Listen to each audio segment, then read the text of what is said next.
All right, here we are back for another episode. PDG, Travesty, Your Majesty, U.S. Roundtable. You know it, you know it. What's going on, brother? How you doing? It's that time again, Pete.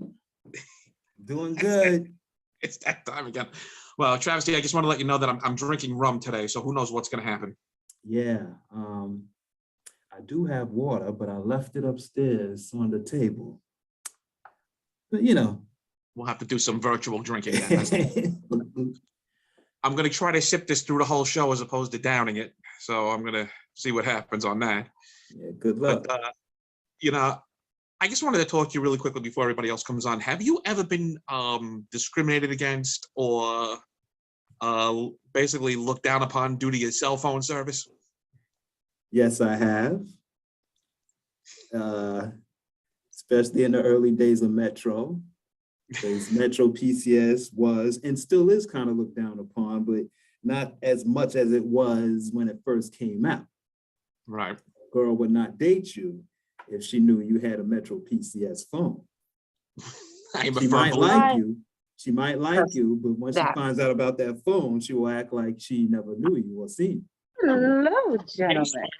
What's up, Wilhelmina? Hi. Sparrow. Oh, dear God, this dog is determined to ruin my dress. Oh, my God. Uh-oh. Sparrow, You very hanging cool. out tonight or something? You hanging out? Harlem Nights from Staten Island Black Heritage. It's a fundraiser, and Staten Island Black Heritage has been Sparrow International's OG supporters, and a lot of what you're seeing that's happening on Sparrow International is thanks to Staten Island Black Heritage. So, Yeah, awesome. Sparrow be doing it. yeah. She's out there. She's doing her thing for real. So Yeah. real quickly, we were talking about being discriminated against or looked down upon based on cell phone service. And Travesty was telling me a quick story. And I got a story about that. So Travesty, you want to go ahead and take it? Well, yeah, I was just saying that back in the day, like when Metro PCS came out, people was looking down upon Metro PCS, I guess because it was a new service or whatever it was, you know what I'm saying? But even now, some people did. I still got Metro PCS. I've had it for 17 years, or 16 years, and it works fine with me. I like it. I'm not leaving from Metro PCS, okay? Mm-hmm. But what me and Peter was talking about the other day, we had experiences where someone may like you, a woman or whatever, and when she sees you got a Metro PCS, it was like, never mind, you know what I'm saying? And I just thought that was a foul thing. That's all. It depends. Why? I don't care anymore. I didn't care then, but it kind of was like, well, dang, you liked me until you found out I had a Metro PCS and not a Sprint or a Verizon. All right, whatever. I don't know. You know what? I do admit women, we tend to walk into ourselves into those contradictions. Like for me personally, I built my business off of welfare and Metro PCS, actually. If it wasn't for that monthly welfare check, I was able to put it towards like buying flyers to promote myself or even an office space. And then Metro PCS, was $100 for 4 lines at the time. So yeah, I rocked Metro PCS for a while, and then I transferred to Cricket, and Cricket was the shit for a little bit. I had 5 lines for $100. Did you get discriminated against with Cricket? I didn't okay, because I think Cricket is one of those that people disrespect and then that Cricket too. came up, I saw how people got real like snobby about it. And yeah, but I had an address on Park Avenue from a virtual office at the time and building my business out of a homeless shelter. So people women, I had one incident where a guy, it wasn't even the fact that he had a Boost Mobile, it was just how he chose to approach me, and he had a Boost. Like he came to me, he's like, Mom, I have money. And I was like, ooh, and I pulled out my wad. I was like this. And then he's like, oh, well, and then he pulled out his wad, which was like this in comparison. And then I'm not trying to say that, you not having money is why you can't be with me, but don't approach me like you're trying to sell me that you got shit. And then you got a Boost Mobile plan. you feel I got you. Yeah. I get it. So Well, I just want to say that I was discriminated against and I was looked down upon for having Metro PCS when I was in Miami. And boy, I didn't even realize it until later on how she figured out I had Metro PCS. I was on the Metro Mover in Miami. And, you know, she was smiling at me. I was smiling at her. And believe me, this was right after a divorce. So that's the last thing I was thinking about. And I got my phone out. I turned on the phone. Meanwhile, you couldn't see it was a Metro PCS phone. However, she looked in the window and the reflection showed Metro PCS pop up on my phone. And that was it, done. She got off the Metro Mover and she literally got on the next one behind me. Well, She didn't even want to be on those the thing. discriminations are annoying, but you dodged the bullet. That's true too. That's You're true. I one was of gonna them say type of that you chicks guys like should money, start money, money. So you know, just carrying people- around like a crappy phone on purpose. Well, I was already paying for a divorce. That's the last thing I needed, believe me. But you know what? Travesty came up with a good point, and Khadijah, so did you. Why can't the person look at you like, okay, you're thrifty, you're smart with your money? But they don't. They don't look at it like that. They don't. No. Immediately, oh, he's got Metro. He can't even write a check for anything. You ain't know what I had. You know what I'm saying? They're like, I had there stuff. goes I had a alimony. He Metro won't be phone. able to afford alimony, child support. They're already planning the exit plan. Well, I just want to let everybody know we got a little bit of a packed schedule. So without further ado, I'm going to go ahead and bring on everybody. Yeah, let's get them in. Mhm. right.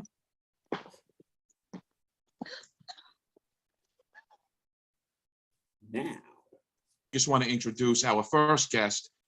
His name is Andy Zapata. He is the president of the Florida chapter of Unblinded. And without further ado, Andy, welcome to the show. Hey, Thanks Andy. for coming on. I know you're busy, and by all means, please, the floor is yours. Give us a little bit of bit of a rundown about Unblinded. Well, first of all, thank you so much for having me here. I mean, this is amazing to be here with your team and on your show, Peter. Thank you so much. I'm honored and privileged. But this is what it's all about. I mean, Sean Calgi, my mentor, my coach, my partner, created a company called Unblinded. And Unblinded is teaching us about things that we've never seen before, and we just don't see some of these things that are present. Like, how do we influence people? How do we communicate heart to heart with humanity and humans? And this is something that's been lost, and some people have it innately, but now there's a formula. Just like there's formulas to make money, just like there's formulas to cook or bake the most amazing cakes on the planet, or the most amazing meals, it's a formula. So success is a formula, and influence is a formula. And that's what we unpack, and we unleash the power of influence. And right now I'm at a seminar with Sean Calgi, and we're training, and it's like a championship team. Think of like the dream team when they go to the Olympics and they win. That's what Unblinded is. We train on how to get more money in less time to have more magic. And that's what we train, like a champion team. And the Sean Calgi has been the creator, and that's what Unblinded is about. And we do different events. It's fairly new because Unblinded just started about 2 years ago. They're based out of New Jersey. And for the first time ever, they're coming out of their state into my state, which is Florida. So I'm going to be down in South Florida in Miami, November 19th, which is next Friday, through the 21st, Peter. And it's going to be a 2.5-day seminar. And when we talk about influence, like influence is everything if you use it with integrity, right? Like you has to be integrity. If not, you turn into Hitler, because he had a lot of influence, but the negative type. Right? Right. So what we do is we train politicians, we train people that want more money and business owners just with integrity, how to give abundance of value in return, and then start receiving some value. So it's a company of gratitude and serving and love and compassion and care and humanity. These are the things we talk about, how to change the world to make greater impact and make it a better place. And Peter, on Saturday, we're going to teach people how to raise money for charity. Last month, we raised $2 million in just a few hours with people that were here for a great cause. We raised almost $2 million for the American Foundation for the Blind, because Sean Calgi, who created Unblinded, he's blind. This is a blind attorney, has won 2 of the biggest national jury verdicts in history in the US as a blind man. He no longer practices law. He's here on a mission to teach this formula to other people, to teach it to us. And so, I mean, I'm honored and privileged to be part of this and be talking about it with your stage. And Peter, if anybody that you know wants to come next week, especially who are on this call, I know we have 6, 7 people on this call. If you guys want to come to Florida, it's probably going to be a life-changing event. And Peter, I'm going to extend this to you and your team. If they want to come, just shoot me a text message, and I'll give everybody a code that they can come for all 3 days. They don't have to pay anything. This is about giving back so that we can receive. And my form of receive is just, hey man, you changed my life. And that's what I want to give to you and your team, my brother. And thank you so much again for having me here. Well, thank you for coming, and we have good news. I know Wilhelmina and Khadijah are both going to be down there for that. They're excited. They're very excited. Sparrow Oh my International, God.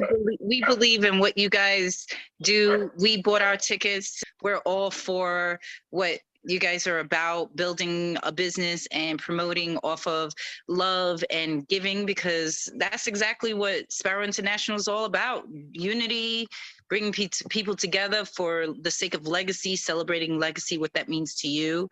And, you know, so, and FYI, I go to school for paralegal studies, and one of my professors, she's a defense attorney, and she too is blind. And amazing woman. She is absolutely gorgeous, and I love her. She's just, her personality is great, and she's a great teacher.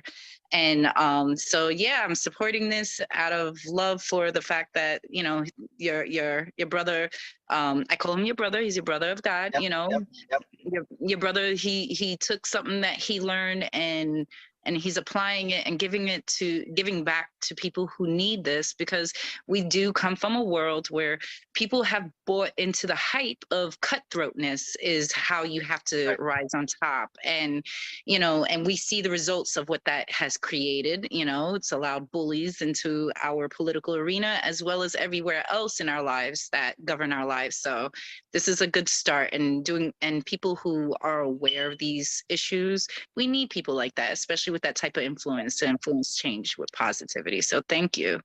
Yeah. Well, thank you. And I promise you, you will not be let down. Get ready to just be in your heart and learn to use your heart to change the world. Because this is something that sometimes people have it innately and they're like, oh my God, that guy's amazing. And he had it innately. And sometimes you just have to learn just micro distinctions, and that will change the world, that will change your life. And you're right. Sometimes, you know, we're taught to like close and pitch and hook, you know, no offense to Grant Cardone and his aggressive sales techniques, right? Like, I love that guy, but it is so aggressive that you become that type of person. And instead of that, like, can we just serve and we get almost the same return, or the same return, I mean. I got to tell you, you're doing something that's absolutely amazing, Andy, and we really appreciate what you're doing. Very deep, and I love the fact that you're doing it out in South Florida, and I think that's a great place to have this actually happen, because I know there's a lot going on down in South Florida right now, and the fact that you're helping people out is even more amazing. Oh, yeah. And we do know each other through a mutual friend, and I understand that you took your personal experiences growing up, coming up from what you have come up from, to apply this and to help those. You know, our friend Anna, she spoke very highly of the fact that you are very dedicated to the community and giving back. So to let you people out there know, yes, if you let us come up from the hood, yeah, we got a lot to offer. So stop oppressing us. Just because we use the N-word or whatever stuff doesn't mean we can't offer anything for our communities or yours. So Unblinded is definitely an example of that. That's amazing. Thank you. No, thank you. Thank you. You're doing a great service. It's tremendous. So, thank you. Andy, let me ask you, because I know you're crushed for time, but let me just ask you, what is the ultimate outcome at the end for the Unblinded campaign? We want to find leaders. We are a company that's looking for leaders to lead leaders to make the world a better place. And we want to just spread the message. We want people to learn this formula, because it is a formula. It is a mathematical formula that Sean Kelly has created. And if you learn the formula and you apply it and you fall in love with it and you know how to use it, and you want to teach it, that's what we're looking for, because we believe with this formula, we can change the world. We just mean we need more leaders that want to create more leaders. And so that's the mission, just to be in every single state, having events at the same time, and just applying it, you know, to the world, and teaching it to those that need it, that just don't grow, you know, don't have the formula. So that's our mission. I wish you all the best with that. I know you're an extremely busy guy. If you want to stay on and hang out with the rest of the team, by all means, but if you have to jump, we totally get it, because I know you're crushed. Peter, And I love you, my brother. Thank you so much. And I can't wait to meet everybody in Miami. And I am a little crushed for time because I'm actually in a seminar with my wife, and we're doing this whole relationship thing on how to grow together. So I'm gonna go back in service of her.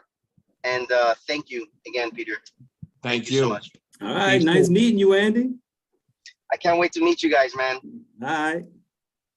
All right, everybody. Have a blessed night, all right? You too. All right, You PK. too. That Yeah. is tremendous to have him on, though. I mean, he's really doing something tremendous. Yeah, Yeah, And yeah. I really wish I can get down there. Sparrow and Khadijah, I'm ecstatic that you're going. I'm great that Sparrow International is going to be represented. That's tremendous. And just to let everybody know, really quickly, Sparrow International is our not human resources, excuse me, is our PR firm. And if we do anything on the show that ticks you off, contact Sparrow International. We're good at doing political cleanups. Hey, the police are doing their work. You know, we're bringing that light to their to the community and their contributions. So, you know, we all fuck up. That's how it is. But anyway, Travesty, I believe we have two new coming on. Franko, take it? All Shaq, right. and Jabbar Barz, Damu. How did y'all come up with those names? Franko Shaq is from, you know, I had to be creative about my name because the old one was a bum ass name. So Franko, you know, my name is Omar Meshach Franklin. So I just created Frank O Shaq. I just put it together like that. Then it started to stick. So we ran with it. Now, Meshach, is that from Uncle Shaq? Are you named after Uncle Meshach? Yep. That's where it came from? All right. Yep. I miss Uncle Shaq, peace, but Right. and Jabbar? Yeah, I got mine from you know, my mother used to call me Barzy. That was my nickname. So my homeboy suggested, you know, he's a producer from Long Beach, by the way, Capsity. He suggested that I change it to Barz since, you know, I rap and that's basically my nickname. So I just put it together as Barz. And my middle name is Damu. So I just put them both together. Simple as that. Yeah. And that's from somebody in the family too. We got a Damu in our family. Right. Yeah. Oh, yeah? On our father's side. Yeah. Okay. Oh, okay. That's what's up. So, you know, I got a question as to what's up. What is up with Travis Scott? You guys want to weigh in on that? Being hip hop artists yourselves? I'm gonna go from the lighter perspective because I'm gonna be honest, I'm a conspiracy theorist. We're not gonna go that way. But I know all about it. We ain't gonna talk about that right now. Yeah. But this is US Roundtable. You can say whatever you want here, bro. Nah, but like right now. Yeah, I study the occult, so it's like you see certain signs and stuff like that. You see how he reacted to certain situations, and that's not really. I mean, everybody say you shouldn't blame Travis Scott or whatever like that, but like you in control, like you got the voice, so you can stop everything and have everything in order and whatnot. But he didn't do that. Like he kept going. Pretend and it's like he had this, coming from under a rock. What's going on with Travis Scott? Travis Scott, well, he had what was it called? Astro Fest, I think. Is it Astro World Festival? Yeah, Astro World Festival. I think it's an annual thing he throws or something like that. And Houston. Basically eight people had died. They were saying like the crowd was like smushing together and they had problems breathing and stuff like that. And they was trying to get his attention and they were saying help. And an ambulance was trying to go through the crowd and stuff like that. And he still just kept performing. He just kept on performing. And plus, wasn't somebody injecting people with? Yeah, somebody was injected in the neck or something like that. Right. Yeah. So I don't know. That's foul. That's foul play. So it was a lot of foul stuff going on and deeper than what it really looked like right now. But you know, that's another story. Yeah. I think it's. But I've heard a lot of stuff coming. to surface about that. Even like the deaths surrounding Michael Jackson and stuff, like he was, he was trying to come out about what was happening in the industry and other stuff. And then when he started speaking out against them, they killed him. So he owned have you half guys of. ever watched Sorry to Bother You? I haven't. I heard about it, but I haven't watched it. Well, it's basically, it's like that. Like there's a black man who basically, he gets a job as a telemarketer, but the further he climbs, the more behind the scenes he's starting to see. And he actually walks into a room where like everyone's in like these outfits, and they're like, it's like a ritual, honestly. Mm-hmm. And the deeper he goes into that world, the more stuff like that starts to happen. Yeah, like I mean, I know some people. I know people that was in the industry, and it was like, they seen stuff like that. So.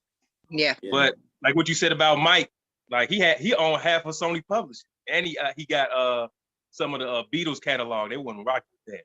Right. Yeah, it was not rocking. I think they did something to Prince too, but yeah, Well, actually, yeah, Michael Jackson did buy the Beatles' rights at the time. Absolutely, he owned the rights to every song that was ever published, and whenever they played it, he got a percentage. So yeah, that makes sense. Yeah, and that's the reason why with us, like, we rather build from the ground up and build leverage first before even, because I'm not really trying to be sign no deal as an artist. I'd rather build my leverage first and build. We like right now we building sweat equity. Like I learned how to engineer. We do our own artwork, all that stuff. So I think it's best to get all that in order first before you got to come with something in the table so you won't be at their mercy, and you can exploit it, be exploited, and you can say no and keep pushing. I think the importance of the industry and entertainment is understanding the business aspect. A lot of people go in with the talent, thinking the talent's enough, and then they're wondering why they're not succeeding. It's because there's so much other layers to the business aspect of promoting your talent, including merchandising and knowing how to get your name out there, algorithms and stuff like that. So yeah. Right. Yeah, like, I mean, what's unfortunate is like a lot of times the most talent that gets signed and onto the industry or these labels is the unfortunate, like where we're from, like the hood and stuff like that. And they're so desperate, like they take any deal because they trying to eat now. So that's who they scout. They scout the ones that's with the most trauma and stuff like that because it's easy to reel them in. You know what I'm saying? But if you like somehow, if the trauma doesn't overrule you or you know how to get a buck yourself and stuff like that, you won't be baited in so easy. I mean, that's just my opinion. Or you don't got nothing, you don't got no foundation or your own company to build off, or and you don't got no leverage. Yeah, that's an issue our community has. Like a lot of people capitalize over the fact that they know that we're trying to come out of our circumstances, and then and everybody already has their, and I try to explain this to a lot of people when they don't understand why, especially Black people, don't come up in society, and they think, oh well, we've been oppressed, other races are like, well, like for example, Asians, we've been oppressed and we still thrive. But the difference is, everyone has their hand in our pot before we even get it. Well, right. Well, Sparrow, let's be honest, and I'm going to put it out there right now. Hip hop rules the world. That simple. It does, but we don't rule. The Black people who created hip hop don't rule the industry, and you have people who don't understand why we put this message out there, and they want to view us in a certain light. They control the industry to control that light and how they view us, especially, sexualizing the women and demonizing the men, calling the men thugs, and then the women, hoes, and they got our brothers and sisters like using that terminology like it's cool. I've had girls like, oh, you my bitch, and I've used the term, you guys heard me use it, but when it comes to like a friend or a female, like, don't call me a bitch, don't do it, because you know what you're doing when you're saying it, and these are things like we go through. One of the biggest issues I've noticed too is dealing with like who should be under the umbrella of Black Lives Matter. Like a lot of times in our communities, we don't even recognize that, like that mixed Black people go through similar struggles, or sometimes worse, just because they don't come under the umbrella of being considered part of the community. So there's a lot of, thank you, baby.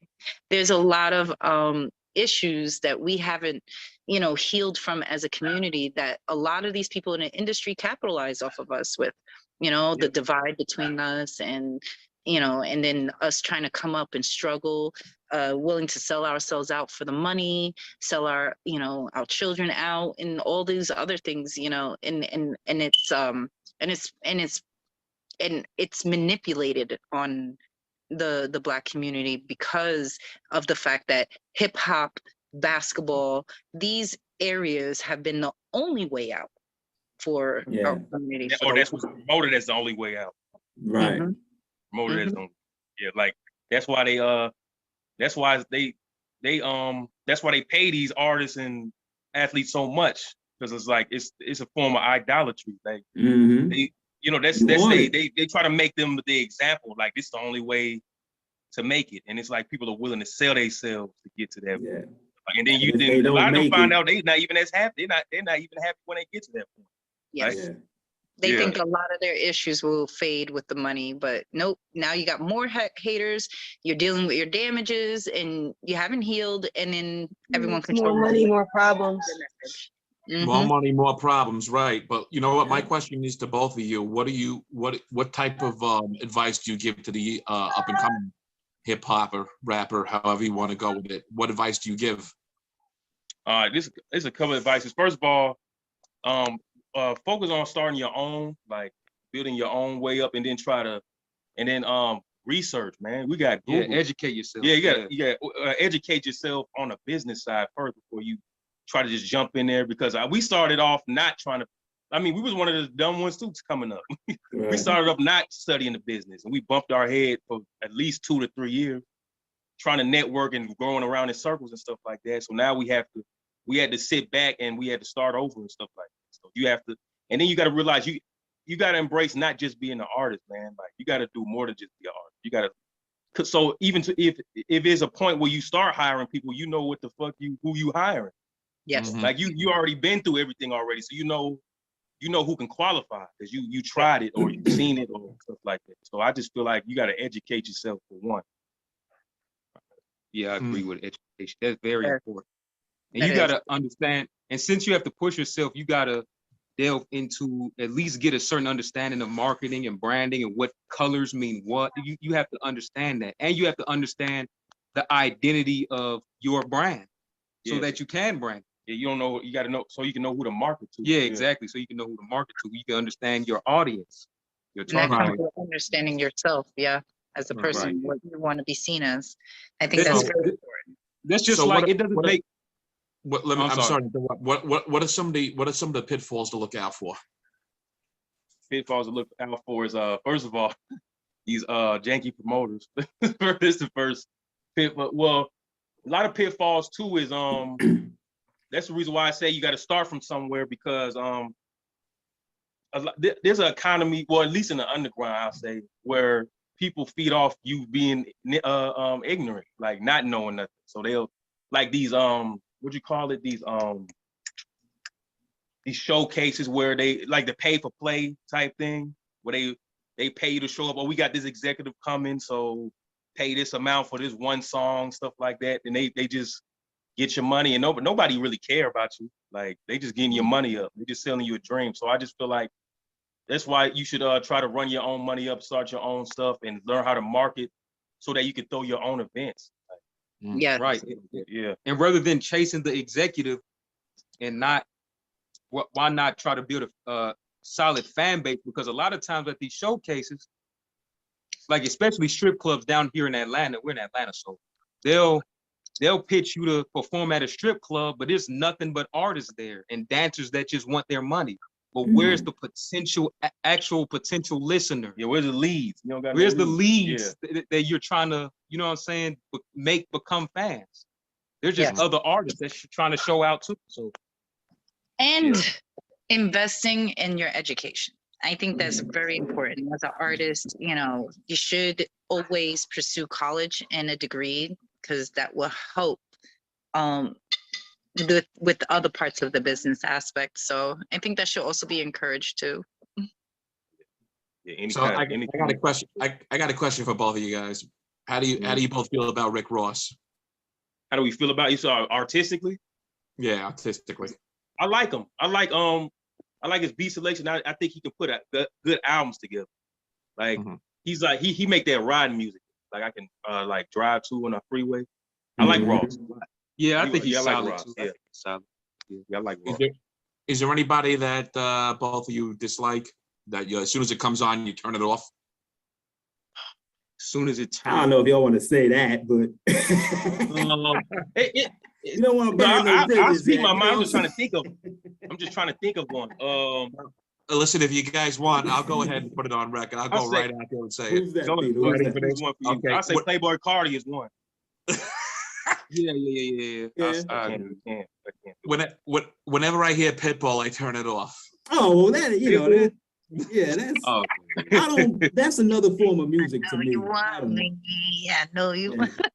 Yeah, but you Yeah, know what? I Let me can't- just say one thing. Let me just say one thing about Pitbull. You know, he acts like he's hard, and I don't mind Yeah. going on record by saying this. He acts like he's hard, but he grew up in Cayocho, which is actually a very nice area of Miami. So he likes to talk about it like he's You hard, can but be from a nice area and still be hard, though. That don't mean you a punk. not like that. Not like that. You're in the Cayocho, it's like the birds. It's the birds. I get what you're saying. Like, so see, But I know. think that question, the original question is like, who would you turn off immediately? Based on authenticity, I can name a lot of people there. But it's like I can actually listen to people that's fake. I wouldn't take them serious as a fan, but I'd be like, okay, this is riding, you know what I'm saying? But Yeah, but do I think he's authentic? Like No. that. You said what? Drake was spitting bars and he was on the show Degrassi. Yeah. That's true. Yeah, he sure was. Hey, Drake said he had to get that money, man. He said he had to It do was something. like Degrassi, teen love ain't taking time to go to the streets. I think that's what's so Drake is strange alright too. with me. I ain't gonna say Is nothing about Drake. why do you even have to be hard to be a rapper? Right. Like one of the people I like is like Little Dicky, and Little Dicky's a Jewish dude who just got bars. So he writes raps that's like they're usually pretty, funny or telling a story. And I'm like, Why can't he rap about Jewish life?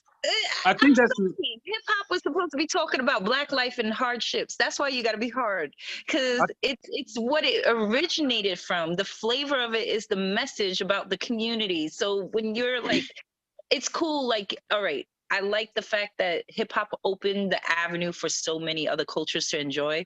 And that's the cool part about the influence. But I'm sorry, I see those same cultures cutting us out of the picture too. So I have a problem with them trying to play hard, play the streets, and then take over the industry and say, no, you can't get in, though you started it.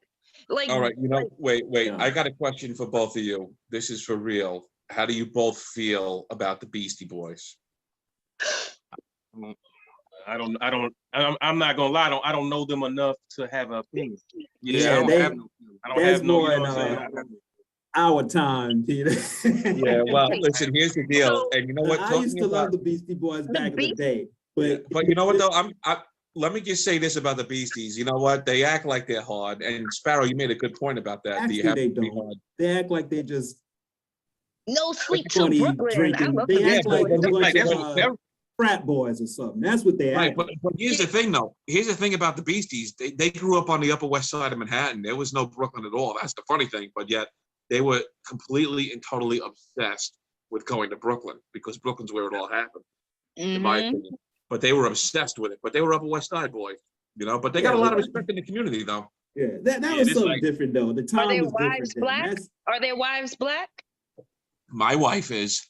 You see, that's why you one of us, brother. That's why you could go on hip hop all day. Well, listen, I don't know. You look like you was about to say something before. Was you about to say something? Who? You said who? You, Jabbar. Oh yeah, I was about to say. See, what makes it difficult, because you know how y'all was talking about how, hip hop artists are perceived a certain way or how it started or whatever, and a lot of people exploiting the art form. Yes. But see, in a certain times, I think it's like the late 90s or the early 2000s where materialism became a huge thing rather than just what people are saying. Exactly So what happened. there's a difficult stigma these days when you say you're a hip hop artist. So people, when you say you're a hip hop artist, people say, okay, so where's the Benz? Where's all the bitches? Where's the chain? Where's the chain? But they don't look at the art form. Now it's just a look or a stigma. It's like a cookie cutter look, right? Like Right. So it's like sometimes it's kind of difficult to say I'm a hip hop artist because people have a certain stigma automatically. Yeah, you know, and there's only a few outliers like J. Cole, Kendrick, Wale, like the ones that didn't try to be street or whatever. Like those are the few outliers. Like, right. So that's all I wanted to touch on, though. What's your question, Barz? So what y'all think about Southern hip hop? Okay, if I could understand it, I will enjoy it. But I do like it. I like the beat, but some of the new that I can't get with I was that. actually gonna bring that up. The future of music, like mumble rap. Like I don't understand. Like how and why did that become a thing? Right. Wait a minute, time out. Since Khadijah has weighed in, Khadijah, do we have a millennial report? That would be a part of it. I was waiting for a moment, and it's like with the the future of music. I'm a little nervous. All like when you speak Omar about Jabbar, Biggie. we got this segment called the. I said we got this little segment. It's called the Millennial Report, and Khadijah's gonna drop, something about millennials. Well, the generation under me that's coming up, right? That kind of worry or annoy my soul, and that would be one of them. Wait, Khadijah, are you going to introduce who's sitting next to you? Oh, hello. This is Ashton. This is my cousin. My mom is at a wedding, and so this is what's going on. Apparently, he's going to be into the financial world because this calculator seems pretty fascinating. Good for him. Oh, now he wants to escape. He gets down and he gets back up. I don't know. But yeah, the future of music. Like I would love to say that I think that one day there will be another Biggie or Tupac, but like the way that music is now and what's being made, I can't imagine what the generation under us is gonna make. Like, is just gonna be one line that loops over just to be like? Is there anything that's gonna be like special or memorable about it? I think there's a lot of artists out here, but we just keep looking at mainstream. That's that's like a. I guess that is a big thing. Like, well, how do we? It's like if you come down south and you see the artists that's around us, you would be like, these niggas, they'll be blown away, bro. Right, I'm just gonna be real. Yeah, they only put on the south. They only put the mumble rappers in the forefront. Right. Yeah, that's true. That is very true. Maybe you should join us. On the Unity tour, and then we'll display that talented, unseen talents through our Unity tour. This is why I wanted them on here, though. You know what I'm saying? Because I was like, look, they good at what they do. You're all born and raised here in Atlanta, right? You was born here, right? You was born in New York. Yeah. I got a question for y'all too. Who y'all listening to hip hop now? Is there anybody y'all listen to? Who I listen to? Now I'm the hip hop head, so I don't know about them. Yeah, okay, Meg Thee Stallion. I love Megan Thee Stallion. I love my OG bitch, Little Kim. I'm sorry, she paved the way for a lot of what you see today. What's her name? Nicki Minaj. I actually like all the mainstream girls that they have out there. Cardi B, she grew on me. I didn't like her at first, but she grew on me. And my sister Cardi, go back out there in politics. Don't let these bitches shut you out. You got a message. Because they always try to, that's another thing I wanted to touch on when we was talking about artists and the things that the stigmas we go through. She tried to put a hand out there and use her influence for positive in politics to address the real issues that, she's addressed. And then we had another sister tell her to stay in her place as a whore.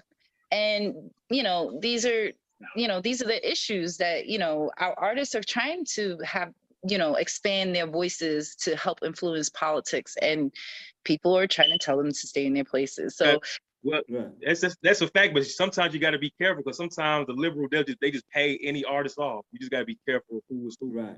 Well, I'm not saying that's her. I'm not saying that's her, but I'm just saying a lot of these a lot of politicians will use an artist just because they have a certain like audience, and the artists really don't have their heart in it. They just take the money. So I'm not saying she is, but I'm just saying that happens. So you gotta vet the artist out. Yeah. You know, in my opinion. But other than those artists, like I hear all the female he say listen to, they cool, you know. But there, I want you to check some of them out though, Sparrow. All right. I want to hoop to it. There's a female rapper named Ciroc.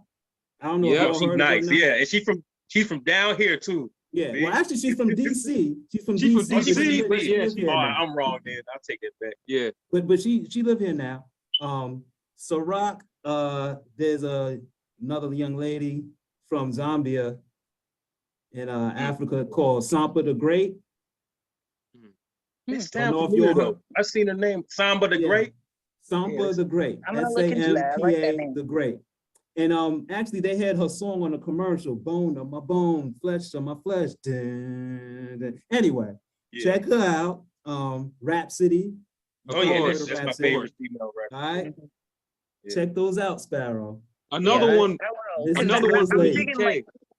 There's another one from the UK, Little Sims. Little Sims. Lady Leisure. Lady Leisure. She's from the UK. I like I got into like Sweetie, but I liked Sweetie before she went mainstream, and then now she's mainstream. And I still dig her in the mainstream. You know, I like what she did with Best Friend, with Doja Cat. Doja Cat's pretty cool. So and I was following Doja Cat before Doja Cat became mainstream. So yeah, there's a couple of artists that like I liked before they became mainstream, and then I watched them transform when they went mainstream, and I still like them despite you know mainstream's twist. You know, it's a lot of artists like that I like too. Before mainstream. There's some stuff out there, you know. I could put you all on, but you know, I got a list this big. You know what I'm saying? I got a list. I got a list too, man. It's just right. I got a long list too. But Sparrow, you would love the not chicks mainstream. Most of them are not that mainstream though. Yeah. None of them really mainstream like that. But they are all only mainstream ones I say I listen to heavy is like Kendrick, J. Cole. Yeah. Oh. By the way, I got to give Barz a shout on that Credence. Oh yeah. Oh, appreciate that. Yeah, appreciate it. He got one dropping next week too. Yeah, right? dropping on next Friday. You know I'm gonna look for it because every time, look, I follow you on Spotify too. So even though you'll be sending it to me through the Instagram, I'll be seeing them all popping. I'll be bumping it. Don't front now. I'll be like, appreciate it. And I tell some of my friends about it too. Friends and co-workers. I'm like, yo, listen to these. These are my cousins. Yo, they got something there. I'm like, I know. You know what I'm saying? I'll put the word out there. You know what? I got a quick question. I got to interrupt really quickly. And we were having this conversation earlier. Have any of you guys ever been either discriminated or been avoided by anyone regarding your cell phone service? Cell phone service? Yes. Phone service, whether you got Metro or Next or whatever. Because of your cell phone service. Like you got discriminated because of your cell phone. Oh, yeah. Or Cricket. Like they look down on you like, oh, you gotta Boost Mobile and you know you ain't got no. Yeah, back in the day, that's what everybody. You know, I had Boost Mobile back in the day and Metro. Yeah. This is a conversation we was having earlier. Remember Boost Mobile's Yeah. So what was I used to hate those phones. There's no reason I need to hear your entire conversation. But you know what's so funny about that? I remember back in the days, I used to live in Wyandanch, right? And Long Island, that's like the home of Rakim. And then I used to remember like bitches be like, all right, we're about to go fight. Now bloop bloop. Yo, come on. A bloop bloop. I'm there. A bloop bloop. Yes, get that bitch. A bloop bloop. It was like a walkie-talkie. I like the commercial though. He was like, where you at? What do you mean where I'm at? I'm at where I'm always at. Yeah. I remember the game, the rapper, the game. I remember him having a commercial when it first came out. He was driving in the 6'4", like, yo, boop, boop, boop, boop, boop. I got that boost. Yeah. And then when you buy weed, you're like, driving through Compton with his boost. A blue that 420, yo, don't speak over a blue man. Don't speak over a bleep. Just tell me where you meeting, y'all.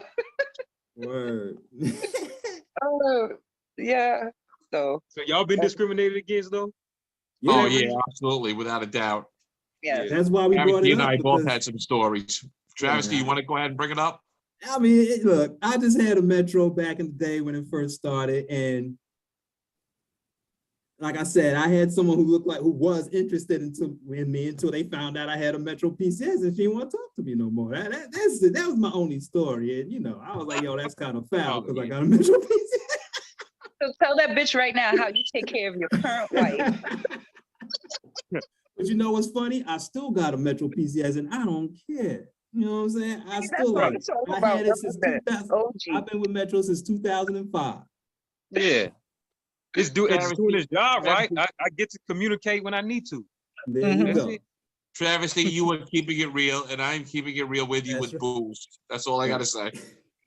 But it came up a lot since then. Back then, it was only good in Florida and Georgia.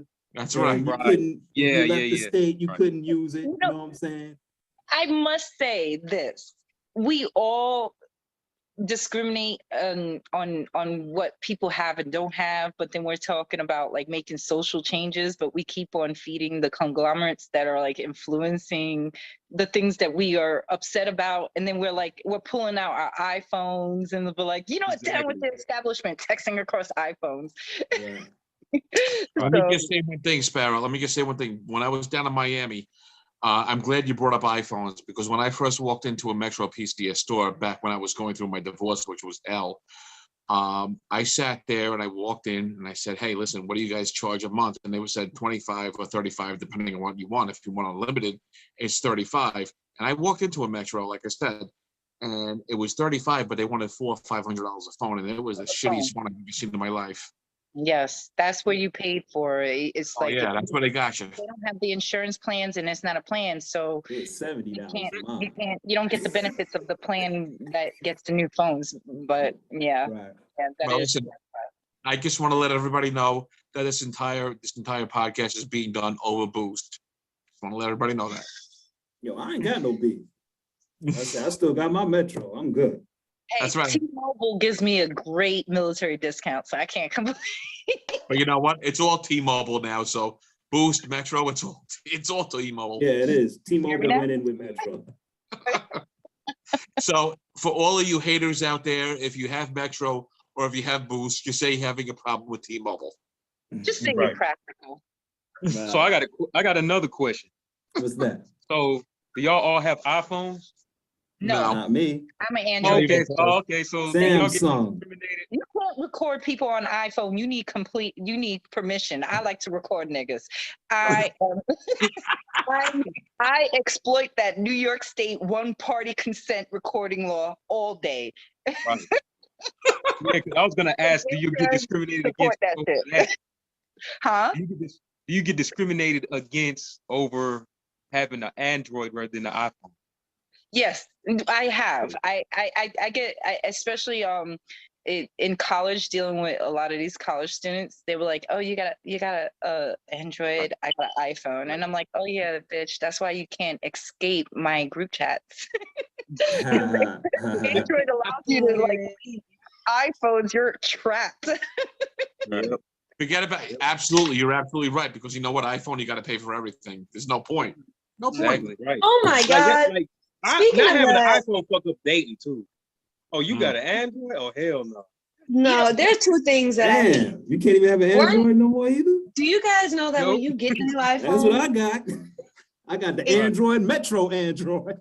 That's right. I That's got right, two X's Travis. against me. I got an Yeah, LG. You got two I got the negatives. LG. And the Them phone niggas is make a 5 years positive, old. right. It's Yeah, rough out It here. worked. Right. That's all that matters. Oh man. And if you can make a phone call and send an email or send a text, it's all good by me. Right. hmm Mm. What do you guys think about long text messages? I don't like them. Yeah, I don't need. I don't like it because like I'm always on the move. So like, I don't got time to be looking up and down texting all day, or when I do respond, it might be 2 hours later. And you know, people be feeling the way when you text back late. So I usually use texting to set up something. Like if it's a studio session, a date, a meetup, that's when I use text for. Like, we going here at this time. All right, that's it. That's when I usually use text. And the only time I like long text is if I'm catching up with somebody I ain't talked to in a minute. Yeah. You know what really pisses me off when I'm reading a text and then I see that link, read more. I hate that. Oh man. Am I reading a book? Like, bruh. Yeah, I hate it. I don't like long texts either. You know, we could just call and talk. Yeah, like, talk it out. That's, I don't know, man. I find that this new text message etiquette allows you to manipulate people, because it's like you could like delete and then like, oh no, that don't sound right, and then you like reread. It's like you're not really meeting the person, you're meeting the autocorrect. You know, the edited version. Not real communication either. Like, you can't see the context. Like, you can't see the body language when they saying it. Yeah, like you can't talk off the woman, make a mistake like in somebody's face. Yeah. And for me, it's like an opportunity. Like, men, y'all don't like to listen. I'm putting that shit in a paragraph in a text, because you can always go back and revisit it and read it. But if like like that whole like little, I remember when I first became single, I Googled what to text a man to make him want you. And then I followed that shit to the T, and it worked. I bagged every guy I was interested in. It was just like, the moment I let go of that social etiquette of texting, then they were like running scared, like, oh, she's crazy. But then when I did that like game and I played it, then that was like, oh yeah, she's perfect, she's great, she's this. And I'm like, well, wait, which is it? Which is but it? see, the thing is, okay, I'll just speak for myself as a man. It's like, it's not just not wanting to listen, at least for me. I know a lot of men don't like to listen. But it's like when it comes to the long text, it's a lot of things that's taken out of context, and I'm trying to get to the point instead of just typing it and then you take this one way and this one way and that the other way. Like, no, I need to I need to make things clear. That's why I like to speak in person, because you'll take one thing I say to make a whole nother. Yeah, take it out of context. Yeah, make a whole nother thread out of the one thing that you misunderstood. Mm-hmm. You know what I'm saying? That's why I'm I'd gonna rather call just. your card. I'm sorry, Barz. I like your bars all day, but you're bullshit. Because Hell no, I'm not bullshit. Fuck no. Yeah, I'm with Barz. No. I'm with Barz. No.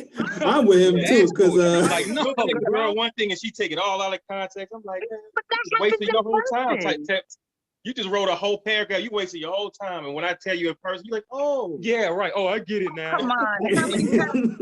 like, I've been married for 10 years. You know how many times the argument transformed just because we focus on multiple things and everything? Say hi to my puppy. He wants to be part of the conversation. But yeah, so like things do get misconstrued even in person. Like we'll talk about, oh yeah, but you did this last week, and then we're talking about that last week, and then it goes, yeah, and then when you say this, you make me feel that way, and then why did you have to say this? And then in the argument, you say some shit, and then now we're focused on what you just said to hurt my feelings. So either way, it's happening. Rewind. I got to catch up to all that. See, that was a long text verbally. That was a verbally long text you just did right now. Right. Which is why I'd rather speak in person, because it's like you could just deal with it right then rather than all the text back and forth that's also time consuming. Like, I'd rather just do it right then. So I hear you. Y'all can't handle our tears. In person. Y'all got girlfriends. You know what I'm saying? Yeah, like we're built different for a reason. Like, I think men and women want the same things. We just speak different languages. Well, you know what? I gotta tell you, we had a blast. Yeah. And you know what? It's magic time. And I want to go ahead and I want to thank you both for coming on the show. You guys have been great. And at this point, what we do is we do our sign off. So if you both want to go ahead and start off by shouting out whomever you want to shout out to, absolutely. And include your Instagram info and artist name info and all that. I'll start off. I'll shout out to Black Mermaid. That's like She's a new artist under Fly My Nation. She's dope. She can sing. She can rap. and she had the same content as us, basically. And she also does she's a author, a publisher, book publisher. Yeah, she got her own publishing company. Yeah, so publishing company. What else she does? She does a lot. Graphic design. Yeah. Mm. So shout out to Black Mermaid. Shout out to my DJ Fire Me Up. Yeah, it's I don't even know where to. It is a long list. I'm not gonna start it. Yeah, I'm forgetting. They're gonna get me. Yeah, I'm Barz Damu. I'm a recording artist. I also do audio engineering, but he definitely does audio engineering. He's actually about to have a client come in a second. But so we do audio engineering as well. My Instagram is BarzDamu, straightforward. And what's yours, bro? Franko Shack Official. Franko with a K, SHACK Official on IG. And you can stream us, both of us, on all streaming platforms: iTunes, Apple Music, Spotify. Yeah, anywhere. You can put either our names down there, you will find us. And as a duo, we're Fly Mind Poets. As a duo. So That's what's up. I appreciate. Oh, shout out to y'all too for the most. Shout out for us for getting on the platform. Yeah, we really appreciate the roundtable, man. It means a lot. It means a lot to It means a lot to me, to us too. You know, chop it up and talk about more, more than music too. Like, what I'm saying, we'll talk about anything. So Yeah. yeah. And y'all, honestly, I like different point of view. Right. You know what I'm saying? I respect different point of view and stuff like that. Hey, listen, you know what? We would love to have you guys back on for real. So whenever you guys want to come back on, let Travesty know, and we will gladly have you back on. Oh, definitely. Yeah. Yeah. Well, I look forward to that, man. Look forward to that. Right. Very cool, man. Very cool. We really appreciate you guys coming back on. Like, sure. Appreciate it, man. You guys be safe. All right. Enjoy the rest of y'all weekend. Later, fam. All right. Khadijah, our favorite millennial, please go ahead and sign off. Peace, love, and happiness. Good night. Good day. Truman Show. Over to you. Signing off, gotta clean the mess the dog made. So got by. Thank you. Staten Island Heritage, Black Heritage. See you tonight. And guys, NYC Art Cipher, still doing the donations and the sponsorship. Go on sparrowinternational.us and donate and sponsor a family. They do workshops, anti-bullying program, and after-school programs as well. So you're helping out the community. That's what's up. Pete? All right, everybody, wear your mask. Be safe. I'm Majesty, over to you.